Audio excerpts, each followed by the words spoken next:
আছেন গ্রাম এলাকা, একটু মনোযোগ দিয়ে শুনেন আল্লাহর হস্তে। এই যুগে বহু মুরব্বীরা, বহু বাবাজিরা, বহু চাচিরা তাহাজ্জুদ পড়তে পড়তে কপালে দাগ ফেলে দেওয়ার পর শুধু জাহান্নামে যাবে ছেলেকে সময় মতো বিয়ে না করার কারণে।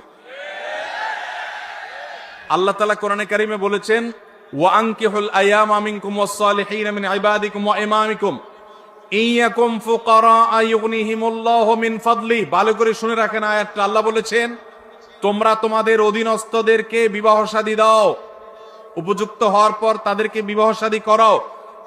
এই আয়াতের শেষাংশটা দেখেন কত ইন্টারেস্টিং। আল্লাহ বলেছেন, ইয়াকুনু ফুকারা, তারা যদি গরিব হয়, অভাবীও হয়, ইউগনিহিমুল্লাহু মিন ফাদলি, তুমি বিয়ে করাও, আল্লাহ তাআলা তাদের অভাব দূর করে দিবে। এরপরও যদি বাপমারা, চাচা চাচিরা, আপনারা যদি ছেলে মেয়েদেরকে হাইকোর্ট দেখান সকাল বিকাল, যদি বলেন যে পায়ের উপরে দাঁড়াও, নিজের পায়ের উপর দাঁড়াও, ছেলে কি আরেকজনের পায়ে দাঁড়া রয়েছে নাকি? তার নিজের পায়ে দাঁড়ায় আছে সে। ঠিক ঠিক করা পাবলিক ভাইরা, আপনাদেরও ওয়াজ আছে। শুধু ঠিক ঠিক মাহফিলে এসে চিল্লালে হবে না, মাঠে ময়দানে কাজ করতে হবে।